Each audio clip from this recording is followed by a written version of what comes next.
ततो युद्धपरिश्रान्तं समरे चिन्तया स्थितं रावणं चाग्रतो दुष्ट्या युद्धाय समुपस्थितं दैवतेश्च समागम्य द्रष्टुमभ्यागतो रणम् उपागम्य भविद्राम मगस्त्यो भगवान् ऋषिः राम राम महाबाहो शृणुगुह्यं सनातनं येन सर्वान् नरीन् वत्सा समरे विजयिष्यसि आदित्यहृदयं पुण्यं सर्वशत्रुविनाशनं जयावहं जपे नित्यमक्षयं परमं शुभं सर्वमङ्गलमाङ्गल्यं सर्वपापप्रणाशनं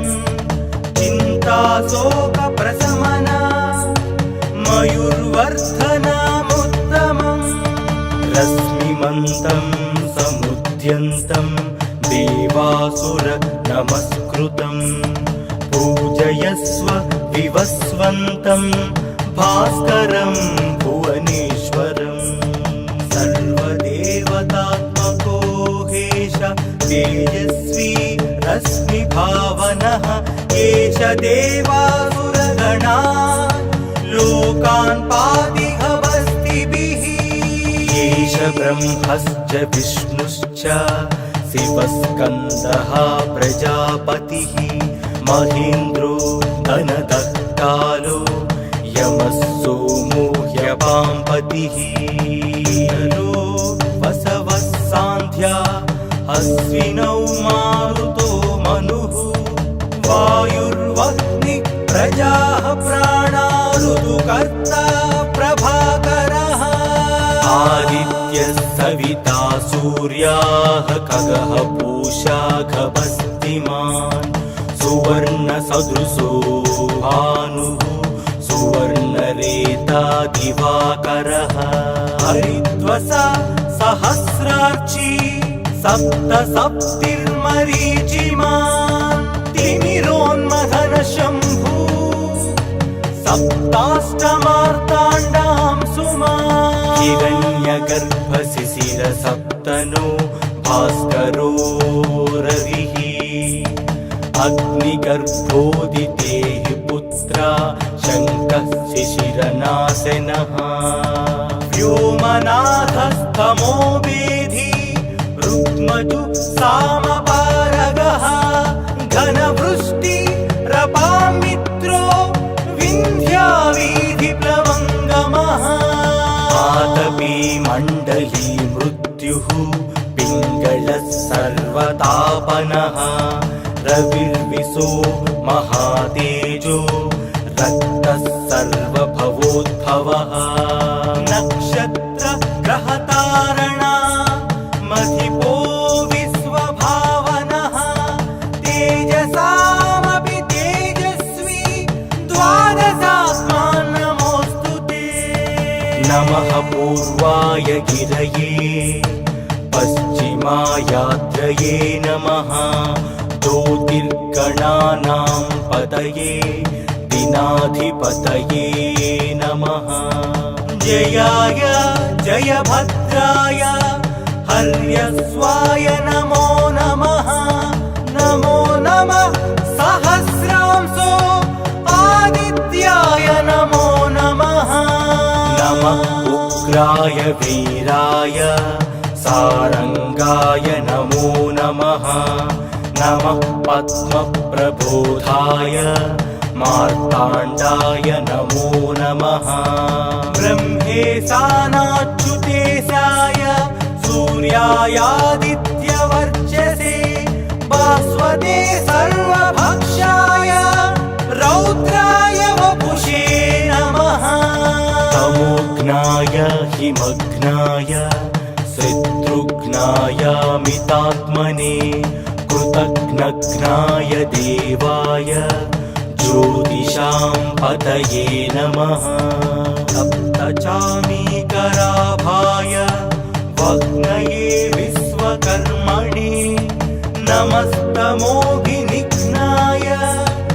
कवये लोकसाक्षिणे नासायत्येष वैभूतं तथैव सृजति प्रभुः गायत्येष तपत्येष वर्षत्येष गभस्तिभिः एष सुप्तेषु जाग्रत्ति भूतेषु परिनिष्ठतः एष चैवाग्निहोत्रं च फलं चैवाग्निहोत्रिणा वेदाश्च क्रतवश्चैव क्रतूनां फलमेव च यानि कृत्यानि लोकेषु सर्वयेषु ब्रवीत् प्रभुः येन मापत्सु कृत्येषु कान्तारेषु भयेषु च कीर्तयन् पुरुषः कश्चिन्नावसीदति राघव पूजया स्वैनमेकाग्रो देवदेवं जगत्पतिम् एतत् त्रिगुणितं जप्त्या युद्धेषु विजयिष्यसि अस्मिन् क्षणे महाबाहो रावणं त्वं वदिष्यसि एवमुक्त्या तदागस्तो जगाम च यथागतम् एतच्छ्रुत्वा महातेजा नष्टशोको भवत्तरा धारयामास सुप्रीतो राघवः प्रयतात्मवान् आदित्यं प्रेक्ष्य जप्त्यादु परं हर्षमवाप्तनवान् त्रिराचम्य शुचित् भूत्वा धनुरादाय वीर्यवान् रावणं प्रेक्ष्य हृष्टात्मा युद्धाय समुपागम सर्वयत्नेन महतावधे तस्य द्रुतोऽभवत् अधरविवदनिरीक्ष्य रामं मुदितमानः परमं प्रहृषमाणः निशिचरपति संशयं विदित्वा सुरगणमध्यगतोत्सर्वरेति ततो युद्धपरिश्रान्तं समरे चिन्तया स्थितं रावणं चाग्रतो दुष्ट्या युद्धाय समुपस्थितं दैवतेश्च समागम्य द्रष्टुमभ्यागतो रणम् उपागम्य पवित्राम मगस्त्यो भगवान् ऋषिः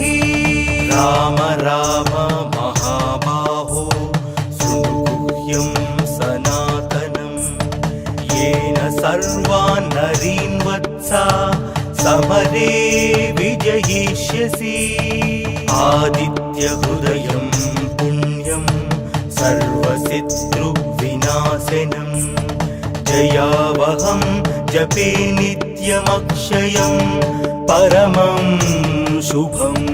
सर्वमङ्गलमाङ्गल्यं सर्वपापप्रणाशनं चिन्ताशोकप्रशमना मयूर्वर्धनमुत्तमम् रश्मिमन्तं समुद्यन्तं देवासुर नमस्कृतं पूजयस्व विवस्वन्तं भास्करं भुवनेश्वरं सर्वदेवतात्मको हेश तेजस्वी रश्मिभावनः एष देवासुरगणा लोकान् पातिहवस्तिभिः एष ब्रह्मश्च विष्णुश्च शिवस्कन्दः प्रजापतिः महेन्द्रो धनदत्तालो यमः सोमो ह्यपाम्पतिः वसवः सान्ध्या अश्विनौ मारुतो मनुः वायुर्वह्निः प्रजाः प्राणा ऋतुकर्ता प्रभाकरः आदित्य सविता सूर्याः खगः पूषा खभस्तिमान् सुवर्णसदृशो भानुः सुवर्णरेता दिवाकरः हरिद्वसा सहस्रार्ची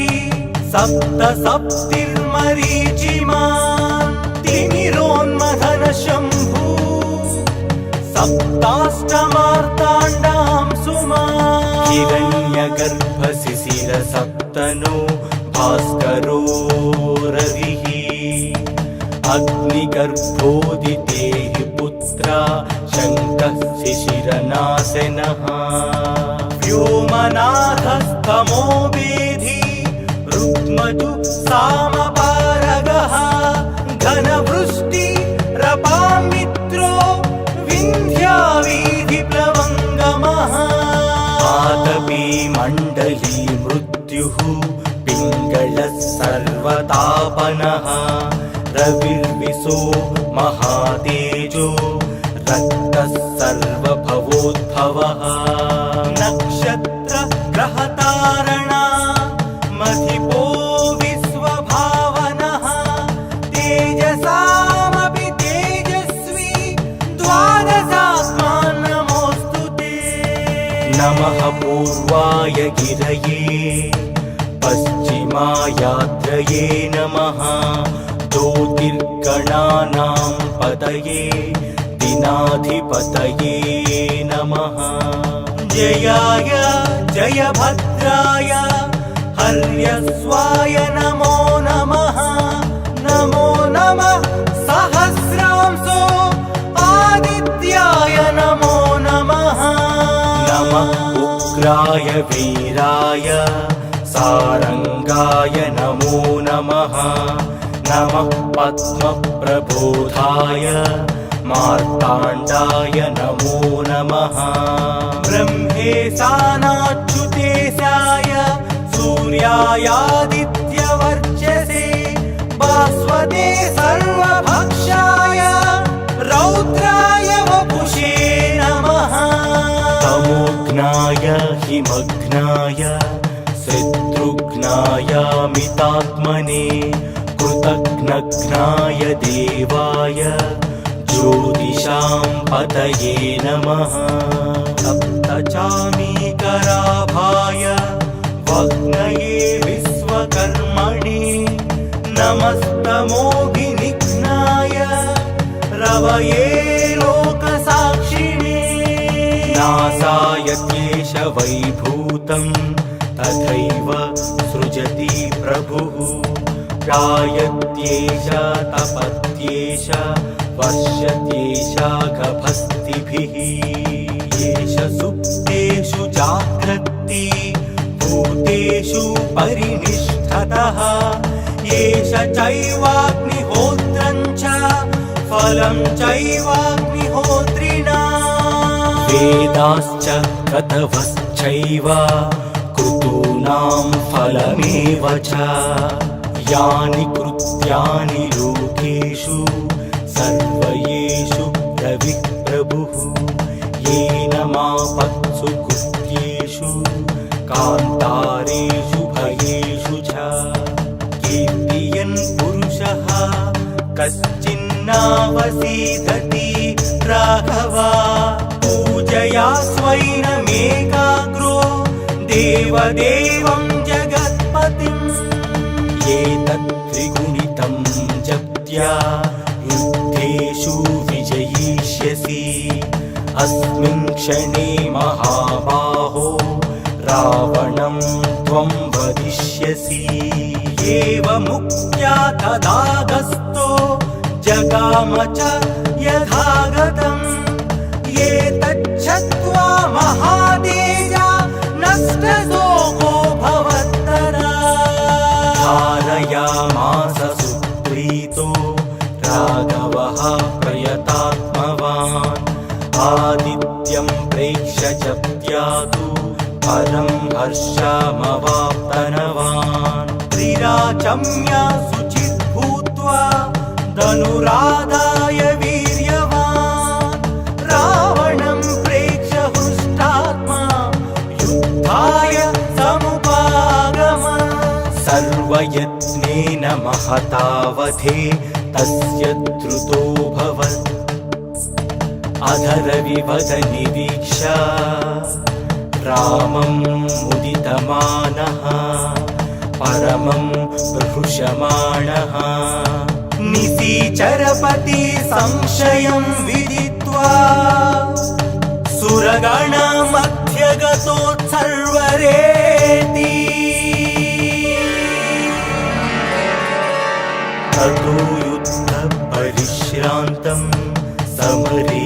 चिन्तया स्थितं रावणं चाग्रतो दुष्ट्या युद्धाय समुपस्थितं दैवतेश्च समागम्य द्रष्टुमभ्यागतो रणम् उपागम्य पवित्राम मगस्त्यो भगवान् ऋषिः राम राम महाबाहो सुगुह्यं सनातनं येन सर्वान् नरीन् वत्सा समरे विजयिष्यसि आदित्यहृदयं पुण्यं सर्वशत्रुविनाशनं जयावहं जपे नित्यमक्षयं परमं शुभम् सर्वमङ्गलमाङ्गल्यं सर्वपापप्रणाशनं चिन्ताशोकप्रशमना मयूर्वर्धनमुत्तमम् रश्मिमन्तं समुद्यन्तं देवासुर नमस्कृतं पूजयस्व विवस्वन्तं भास्करं भुवनेश्वरम् सर्वदेवतात्मको हेश तेजस्वी रश्मिभावनः एष देवासुरगणा लोकान् पातिहवस्तिभिः एष ब्रह्मश्च विष्णुश्च शिवस्कन्दः प्रजापतिः महेन्द्रो धनदः कालो यमः सोमो ह्यपाम्पतिः वसवः सान्ध्या अश्विनौ मारुतो मनुः वायुर्वह्नि प्रजाः प्राणा ऋतुकर्ता प्रभाकरः आदित्यः सविता सूर्याः खगः पूषा खगस्तिमान् सुवर्णसदृशो भानुः सुवर्णरेता दिवाकरः हरिद्वसा सहस्रार्ची सप्तसप्तिर्मरीचिमान् तिमिरोन्मथन शम्भु सप्ताष्टमार्ताण्डां सुमान् हिरण्यगर्भशिशिरसप्तनो भास्करो रविः अग्निगर्भोदितेः पुत्रा शङ्कः शिशिरनाशनः व्योमनाथस्तमो वेधी रुक्मजु सामपारगः घनवृष्टि रपामित्रो विन्ध्यावीधिप्लवङ्गमः आतपी मण्डली मृत्युः पिङ्गलः सर्वतापनः रविर्विशो महातेजो रक्तः सर्वभवोद्भवः नक्षत्र ग्रहतारणा मधिपो विश्वभावनः तेजसामपि तेजस्वी द्वादशात्मा नमोऽस्तु ते नमः पूर्वाय गिरये पश्चिमायाद्रये नमः ज्योतिर्गणानां पतये दिनाधिपतये नमः जयाय जयभद्राय हर्यस्वाय नमो नमः नमो नमः सहस्रांशो आदित्याय नमो नमः नमः उग्राय वीराय सारंगाय नमो नमः नमः पद्मप्रबोधाय मार्ताण्डाय नमो नमः ब्रह्मेशानाच्युतेशाय रुद्रायादित्यवर्चसे भास्वते सर्वभक्षाय रौद्राय वपुषे नमः तमोघ्नाय हिमघ्नाय शत्रुघ्नायामितात्मने कृतघ्नघ्नाय देवाय ज्योतिषां पतये नमः सप्तचामीकराभाय वग्नये विश्वकर्मणे नमस्तमोघिनिघ्नाय रवये लोकसाक्षिणे नासाय क्लेश वैभूतं तथैव सृजति प्रभुः जायत्येष तपत्येष वर्षत्येष गभस्तिभिः एष सुप्तेषु जाग्रत्ति भूतेषु परिनिष्ठतः एष चैवाग्निहोत्रं च फलं चैवाग्निहोत्रिणा वेदाश्च क्रतवश्चैव क्रतूनां फलमेव च यानि कृत्यानि लोकेषु सर्वयेषु रविः प्रभुः येन मापत्सु कृत्येषु कान्तारेषु भयेषु च कीर्तियन् पुरुषः कश्चिन्नावसीदति राघवा पूजया स्वैनमेकाग्रो देवदेवं जगत्पतिम् एतत् त्रिगुणितं जप्त्या युद्धेषु विजयिष्यसि अस्मिन् क्षणे महाबाहो रावणं त्वं वदिष्यसि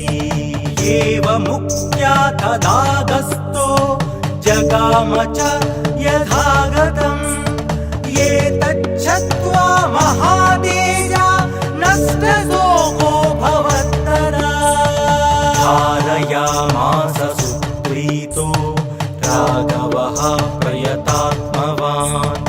आदित्यं प्रेक्ष्य जप्त्यातु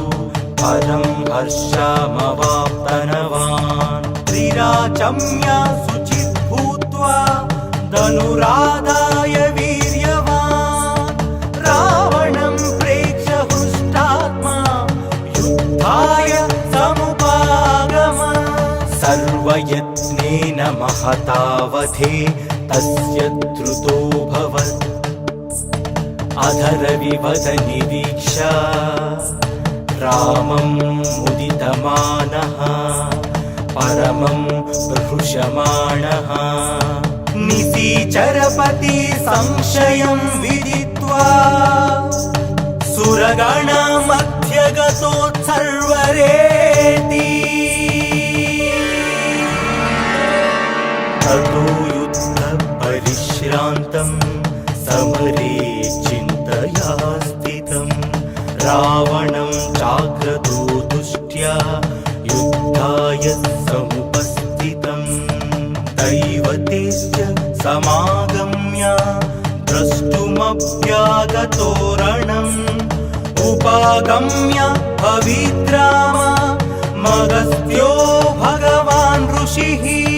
राम राम महाबाहो शृणुगुह्यं सनातनं येन सर्वान् नरीन् वत्सा समरे विजयिष्यसि आदित्यहृदयं पुण्यं सर्वशत्रुविनाशनं जयावहं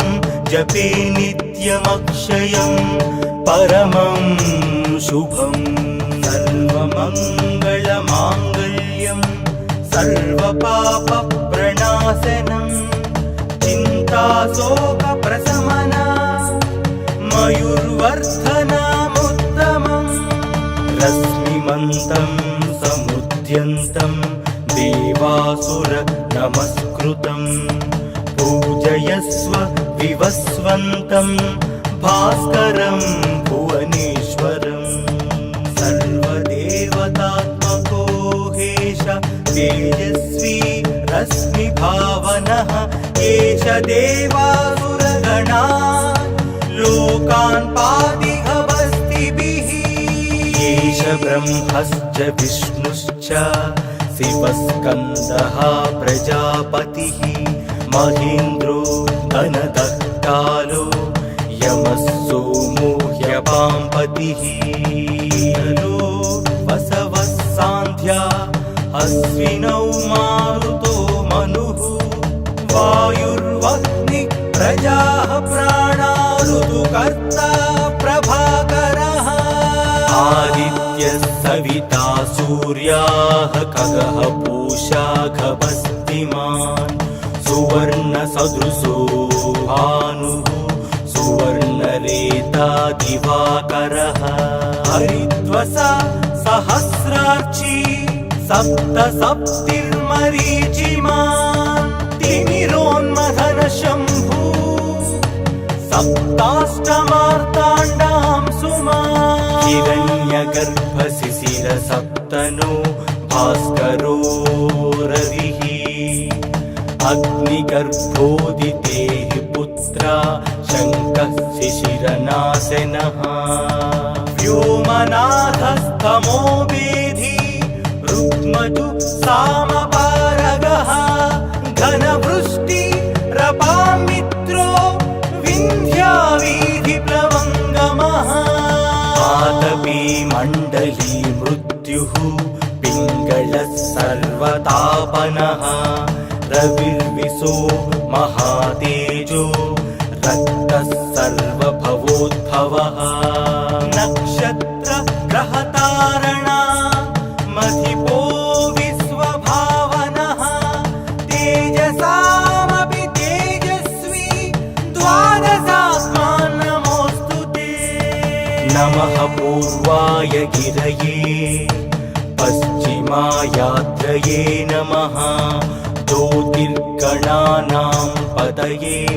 दिनाधिपतये नमः जयाय जयभद्राय हर्यस्वाय नमो नमः नमो नमः सहस्रांशो आदित्याय नमो नमः नमः उग्राय वीराय सारंगाय नमो नमः नमः पद्मप्रबोधाय मार्ताण्डाय नमो नमः ब्रह्मेशानाच्युतेशाय सूर्यायादित्यवर्चसे भास्वते सर्वभक्षाय रौद्राय वपुषे नमः तमोघ्नाय हिमघ्नाय शत्रुघ्नाय मितात्मने कृतघ्नघ्नाय देवाय ज्योतिषां पतये नमः सप्तचामीकराभाय वह्नये विश्वकर्मणे नमस्तमोभिनिघ्नाय रवये लोकसाक्षिणे नासाय केशवैभूतं तथैव सृजति प्रभुः जायत्येष तपत्येष वर्षत्येष गभस्तिभिः येष सुप्तेषु जाग्रत्ति भूतेषु परिनिष्ठतः येष चैवाग्निहोत्रं च फलं चैवाग्निहोत्रिणा वेदाश्च क्रतवश्चैव क्रतूनां फलमेव च यानि कृत्यानि लोकेषु सर्वयेषु रविः प्रभुः येन मापत्सु कृत्येषु कान्तारेषु भयेषु च कीर्तियन् पुरुषः कश्चिन्नावसीदति राघवा पूजया स्वैनमेकाग्रो देवदेवं जगत्पतिम् एतत् त्रिगुणितं जप्त्या युद्धेषु विजयिष्यसि अस्मिन् क्षणे महाबाहो रावणं त्वं वदिष्यसि एवमुक्त्या तदागस्तो जगाम च यथागतम् एतच्छ्रुत्वा महातेजा नष्टशोको सुप्रीतो राघवः प्रयतात्मवान् आदित्यं प्रेक्ष्य च त्यातु परं हर्षमवाप्तनवान् त्रिराचम्य शुचिः भूत्वा धनुरादाय वीर्यवान् रावणं प्रेक्ष्य हृष्टात्मा युद्धाय समुपागमन् सर्वयत्नेन महतावधे तस्य द्रुतोऽभवत् अधरविवदनिरीक्ष्य रामं मुदितमानः परमं हृषमाणः निशिचरपति संशयं विदित्वा सुरगणमध्यगतोत्सर्वरेति ततो युद्धपरिश्रान्तं समरे चिन्तया स्थितं रावणं चाग्रतो दुष्ट्या युद्धाय समुपस्थितं दैवतेश्च समागम्य द्रष्टुमभ्यागतो रणम् उपागम्य पवित्राम मगस्त्यो भगवान् ऋषिः राम राम महाबाहो सुगुह्यं सनातनं येन सर्वान् नरीन् वत्सा समरे विजयिष्यसि आदित्यहृदयं पुण्यं सर्वशत्रुविनाशनं जयावहं जपे नित्यमक्षयं परमं शुभम् सर्वमङ्गलमाङ्गल्यं सर्वपापप्रणाशनं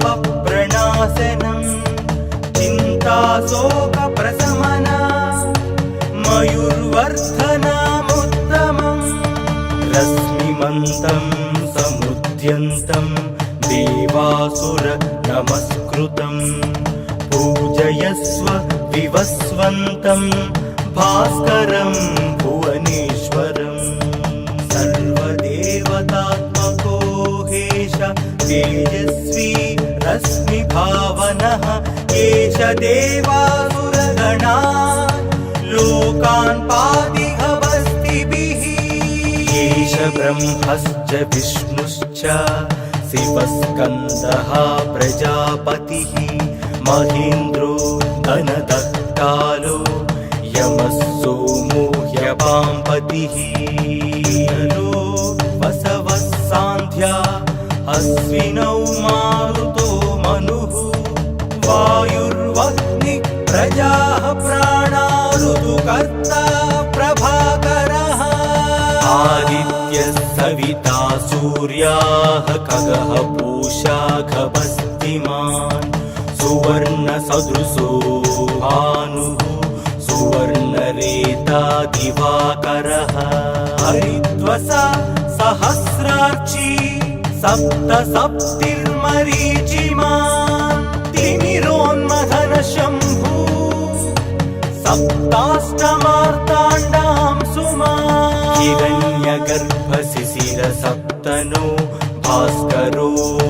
रविः अग्निगर्भोदितेः पुत्रा शङ्कः शिशिरनाशनः व्योमनाथस्तमो वेधी रुक्मजु सामपारगः घनवृष्टिरपामित्रो विन्ध्यावीधिप्लवङ्गमः आतपी मण्डली मृत्युः पिङ्गलः सर्वतापनः रविर्विशो महातेजो रक्तः सर्वभवोद्भवः नक्षत्र ग्रहतारणा मधिपो विश्वभावनः तेजसामपि तेजस्वी द्वादशात्मा नमोऽस्तु ते नमः पूर्वाय गिरये पश्चिमायात्रये नमः ज्योतिर्गणानां पतये दिनाधिपतये नमः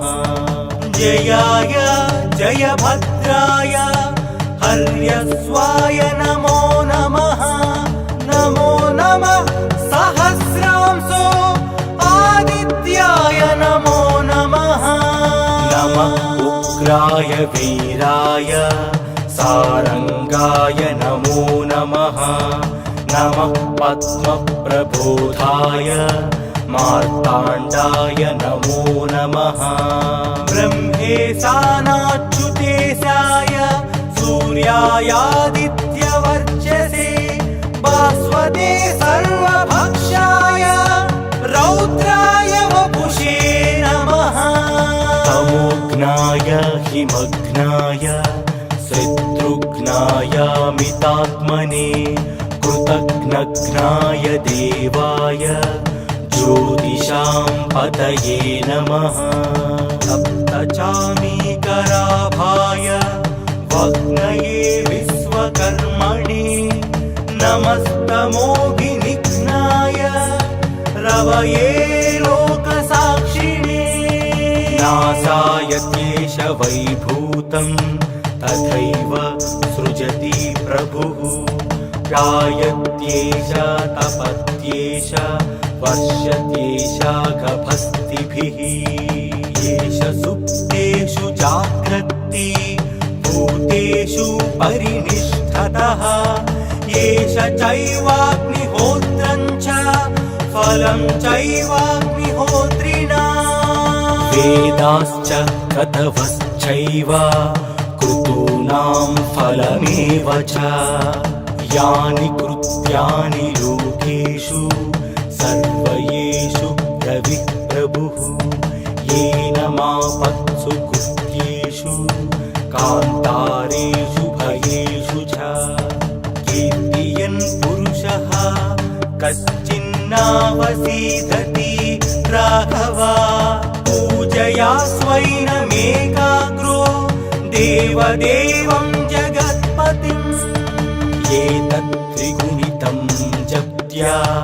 युद्धेषु विजयिष्यसि अस्मिन् क्षणे महाबाहो रावणं त्वं वदिष्यसि एवमुक्त्या तदागस्तो जगाम च यथागतम् एतच्छ्रुत्वा महातेजा नष्टशोको भवत्तदा धारयामास सुप्रीतो राघवः प्रयतात्मवान् आदित्यं प्रेक्ष्य जप्त्यातु परं हर्षमवाप्तनवान् त्रिराचम्य शुचित् भूत्वा धनुराधाय वीर्यवान् रावणं प्रेक्ष्य हृष्टात्मा युद्धाय समुपागम सर्वयत्नेन महतावधे तस्य द्रुतोऽभवत् अधरविवदनिरीक्ष्य रामं मुदितमानः परमं प्रहृषमाणः निशिचरपति संशयं विदित्वा सुरगणमध्यगतोत्सर्वरेति